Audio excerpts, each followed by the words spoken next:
Hello and welcome to another episode of Disney Movie Investigations.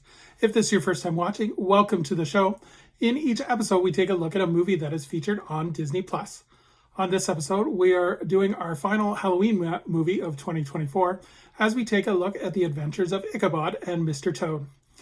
And if you are enjoying these videos, I do ask that you please hit that subscribe button, and that way you'll be notified with each new video. But for now, sit back and enjoy this episode of Disney Movie Investigation. So like I said, today we're covering the adventures of Ichabod and Mr. Toad. This movie was released on October 5th, 1949. It was directed by Ben Sharpston, Jack Kinney, Clyde Germani, and James Algar.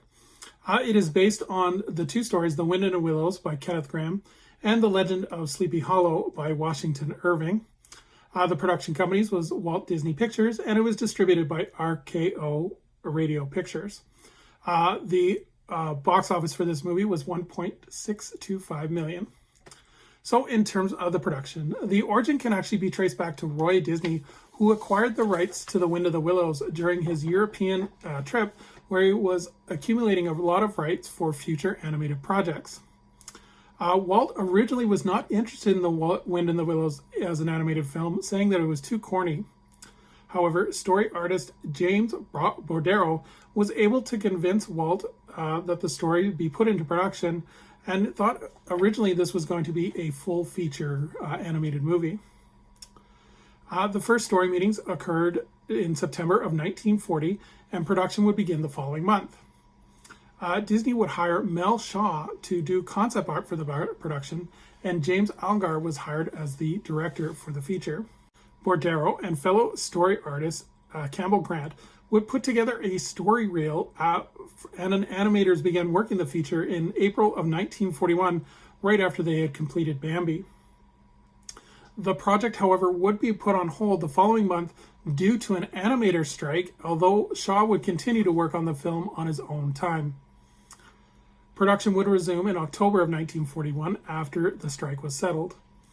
At the same time, however, the Bank of America would restrict Disney's loans to a max of $3.5 million, and they ordered that the studio restructure itself to work on only productions of animated shorts and films that had already been started in the production process. Furthermore, no new animated features would be put into production until Bambi and Dumbo had been released and at least earned back their production costs. Some work on Wind of the Willows remained because it was already in production, but after Walt reviewed the footage, he put the production on hold, and the quality was below the standard of what Walt Disney was willing to release with his name on it. Production again would resume in October of 1943, with Bordero and Grant joined by other story artists Pierce and Paul Gerald Smith. This would be the only new feature that the Bank of America would allow into production. It was also during this time that Walt planned to combine The Wind of the Willows with either a Mickey and the Beanstalk feature or the Ronald Dahl story Gremlins. The film would continue to be developed, but Frank Thomas was brought in to help save the project, and ultimately Walt ordered that the film be shortened to 25 minutes, and the film would be shelved again as animators would focus on another packaged feature called Melody Time. By October of 1946, production resumed again, with Walt now pairing it with another short that was having trouble, which was The Legend of Sleepy Hollow. It was confirmed in 1947 in November that the two features would be paired as part of a package film, as neither was long enough to be considered a feature on its own.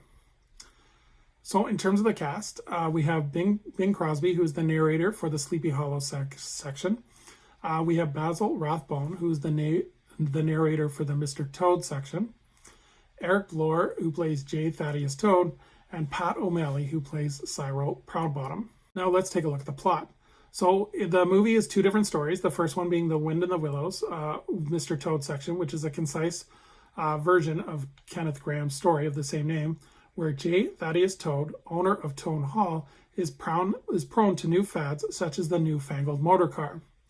This desire for the latest fads lands him in much trouble with the wrong crowd, and it is up to his friends, Mole, Rat, Badger, to save him from himself.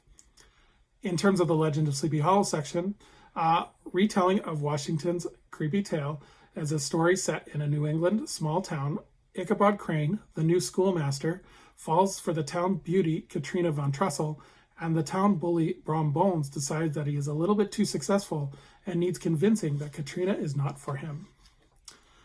So in terms of the legacy, this movie has quite a bit of legacy within the Disney parks as well throughout the Disney company. So both parts of the movie would be split up into their own features on TV. The first time the Mr. Toad section was featured on TV was February 2nd of 1955, and it was paired with The Reluctant Dragon. The Legend of Sleepy Hollow was first featured on TV on October 26th of 1955. The Sleepy Hollow section would actually be a theatrical featurette, and it was released to theaters on its own in September of 1963.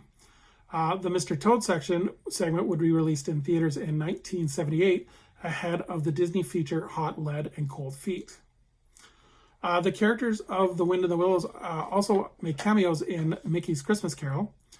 And in terms of the Disney parks, in Disney World and Liberty Square, in the Magic Kingdom Park, Sleepy Hollow Refreshments is a quick service restaurant, and guests also can see a hidden Easter egg, as if they look up at the second story of the building, they can see that Ichabod Crane is offering singing lessons. In Disneyland Paris, there is a Toad Hall quick service restaurant located in Fantasyland.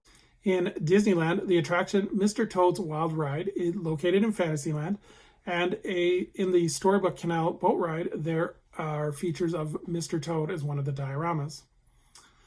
And with the Headless Horseman, in Disney's California Adventure and in the Magic Kingdom in Disney World, Mickey's Not So Scary Halloween Party, the Headless Horseman is the Grand Marshal of the Oogie Boogie, or the Villains Parade in those theme parks separately.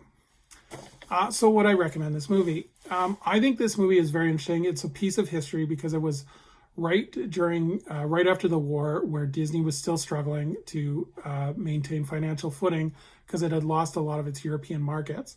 The two sections are completely different, so it's not like a one fluid film. I prefer the Sleepy Hollow section a lot more than the Mr. Toad section, but it's quite interesting. The Mr. Toad section is a lot more humorous, while the Sleepy Hollow section is a lot more eerie. There is some jokes in there too, but it's a lot more eerie and creepy, especially the last sequence with the Headless Horseman. So I do definitely recommend this, as it's a great watch, especially for animation fans. And the Sleepy Hollow section is definitely one that I watch every Halloween, kind of one of those scary movies that's not too scary. So definitely check it out. It is available on Disney+. So thank you so much for joining us here on another episode of Disney Movie Investigation. I would invite anyone to please leave a comment below on what they think of the adventures of Ichabod and Mr. Toad. And as we look forward to our next episode, we are going to be taking a look at an Oscar-nominated movie as we take a look at Black Swan. So until next time, I hope you have a magical day, and we will see you real soon.